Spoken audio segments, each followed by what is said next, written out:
Have you ever dreamed of exploring a post-apocalyptic world inhabited by mutants and zombies? Well, buckle up, because that's exactly what Back 4 Blood has to offer. Today, we're diving deep into the game to help you decide if it's a buy or if you should stay away. Back 4 Blood was released October 12, 2021. Developed by Turtle Rock Studios, known for games like Evolve and Left 4 Dead. It was published by Warner Brothers Games and is available on PlayStation 4, 5, as well as Xbox One and Series X and S. It is currently available on the PlayStation Plus and Game Pass if you are a subscriber. The copy of the game I am reviewing was played on PC through Steam. In the story of Back 4 Blood, we find that a parasite has infected humanity and has turned them into zombies or mutants called the Ridden. It takes place roughly a year later, and you play the role of a cleaner that is tasked with fighting the Ridden and defending a human settlement called Fort Hope. What sets cleaners apart from the survivors in Left 4 Dead is that they're more than just survivors. They're immune to the parasitic infection that's turning people into the Ridden, and they're basically there to help humanity fight back against the zombie apocalypse. We'll discuss them more in detail coming up. A common complaint that I've run into is that the characters don't have the backstories and relatability that was found in Left 4 Dead. Many say that the characters in Back 4 Blood aren't just normal people like in Left 4 Dead, and that they're just zombie-killing machines that are going through ridiculous situations. But do we really need rich backstories in a zombie shooter? Personally, I just want to get in and start shooting. A common thread that you'll find in this review, and in the communities for this genre, is that Back 4 Blood and Left 4 Dead get compared a lot. I hope this review not only introduces you to Back 4 Blood, that it also helps you compare the games, and also shows you how they stand apart at the same time. When it comes to gameplay, Back 4 Blood is a first-person shooter that focuses on a 4-player co-op story campaign where you and your friends fight against hordes of infected creatures called the Ridden. With the added DLC, there are 12 cleaners, each with different perks and attributes like the ability to restore more health, carry extra explosives, or heighten damage resistance, so your selection can have an impact on the outcome of the game. For fans of customization, you are able to customize your cleaner with various outfits and unlockable cosmetics. At its core, it is a cooperative game, so you will want to play with friends, or you can lead AI teammates if you find yourself going solo. And yes, for those wondering, the game does have an offline mode, but an update is needed to add it. The game does utilize a deck building system to personalize your playstyle with cards, offering passive buffs, active abilities, and weapon modifications. Looking at the game at a high level, I'm not sure if it really impacts gameplay, as it is hard to really feel in-game if that part really makes any difference. Perhaps that comes with more time. To me, this just felt like something maybe they tacked on to make sure the game would seem different and stand out from Left 4 Dead and similar titles. The game does have a PvP mode called Swarm PvP that allows players to alternate between cleaners and Ridden over a series of rounds. Surviving the longest as cleaners gets you the win. However, I was not able to play this mode at the time of review.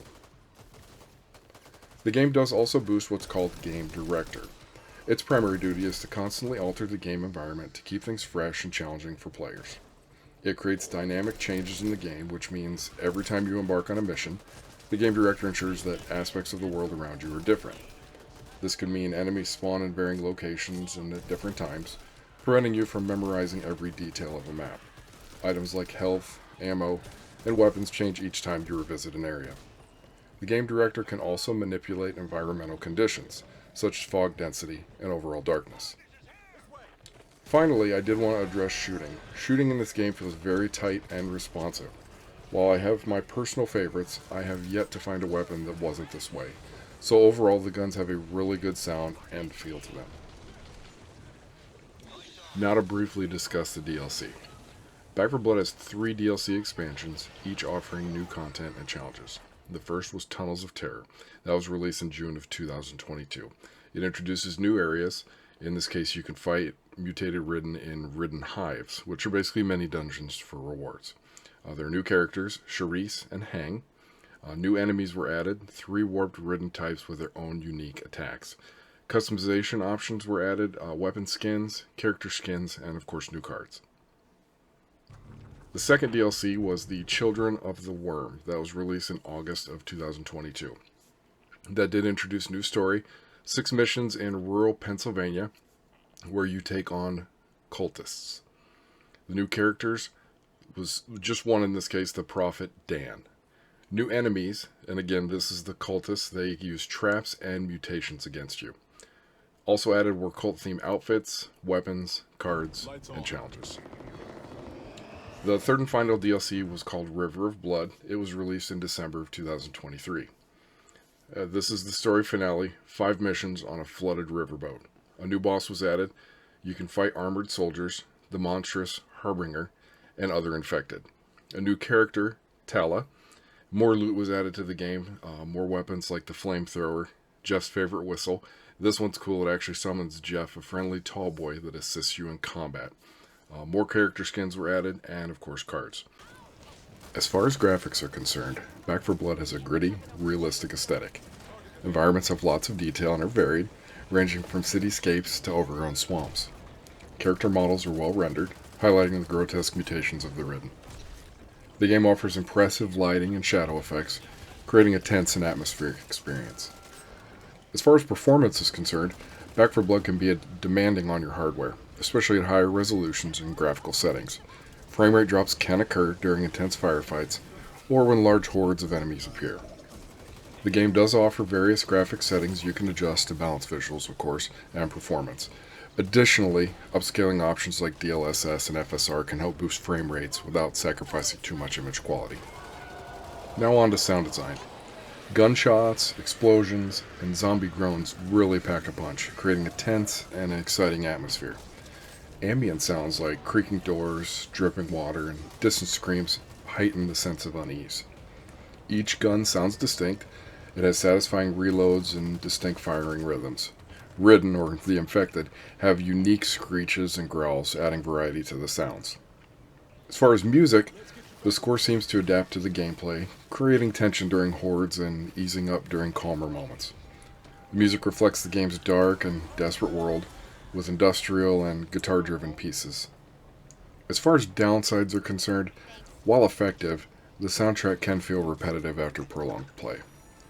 Also, a few tracks stand out as particularly memorable or unique. Now, this is where the game ran into trouble. Because it was developed by Turtle Rock Studios, the developers that were behind the Left 4 Dead games, this naturally led to expectations of a similar gameplay style and overall feel for Back 4 Blood. Marketing emphasized similarities. Trailers and promotional materials heavily drew upon elements of Left 4 Dead, featuring zombie hordes, cooperative gameplay, and similar character and level design aesthetics. On top of that, there was an unfulfilled desire for Left 4 Dead 3. Valve, the publisher of Left 4 Dead, had explicitly stated no plans for a direct sequel, leaving a gap that Back 4 Blood could fill. However, some anticipated differences. It was a new title and IP. Despite similarities, Back 4 Blood was a distinct game with its own story, characters, and mechanics. Some gamers understood this wouldn't be a literal Left 4 Dead 3. The goal being evolution, not replication. Turtle Rock had openly discussed building upon the Left 4 Dead formula, potentially implementing new features and changes. Yet, many gamers did expect Back 4 Blood to be a spiritual successor to Left 4 Dead, offering a similar cooperative zombie slaying experience with updated features. However, like myself, not everyone held this expectation, with some acknowledging the distinct title and anticipating an evolution rather than a direct copy. After its release, Back 4 Blood received mixed reviews, with some praising its faithfulness to the Left 4 Dead formula, while others criticized its lack of innovation and differentiation. Despite this, both Left 4 Dead 2 and Back 4 Blood maintain healthy player bases, suggesting there's room for both experiences. But just when you thought it couldn't get any worse, support has ended. Support for Back 4 Blood officially ended in December 2022 with the release of the River of Blood expansion. Turtle Rock is no longer releasing new content for the game, although the servers do remain online and the existing content is still playable. The announcement was made in February of 23, and the reason given for the decision was to allow for the studio to focus on a new project. This announcement surprised some players who felt the game had potential for further development. Also be aware, the game does not support mods. Now that I've given you all this information, is Back 4 Blood a play or a pass? This one is a play for me, and this is why. It feels like they did a good job of providing more of the same when it comes to a Left 4 Dead-like experience with a fresh coat of paint and different mobs, characters, and weapons. Though you may see other reviews saying otherwise, there are still people playing this game. So there is still an active player base, and the game is a lot of fun with other players. It's also very replayable. Consider that the game can be played at 4 levels of difficulty. Also factoring in the DLC, the game has many missions to play through time and time again. Crossplay also helps as well, allowing you to play with friends even if they have different systems. And finally, the ability to just hop in if you're busy and just play a couple missions and then hop back out. You aren't committed to play in big stretches, and the game can be broken into chunks that you can play at your own pace. Ultimately, whether Back 4 Blood is worth playing is up to you. If you enjoy intense and replayable co-op shooters with satisfying combat and an active community, it might be a good fit. However, if you prefer more varied gameplay or find repetitive experiences tiring, you might want to consider other options. So will Back 4 Blood be your next game? Let me know in the comments below. And if you enjoyed this review, hit that subscribe button for more gaming content, and we will catch you in the next one. Hey, thanks for sticking around this long. Please be sure to give us a like and subscribe, and we'll catch you in the next one.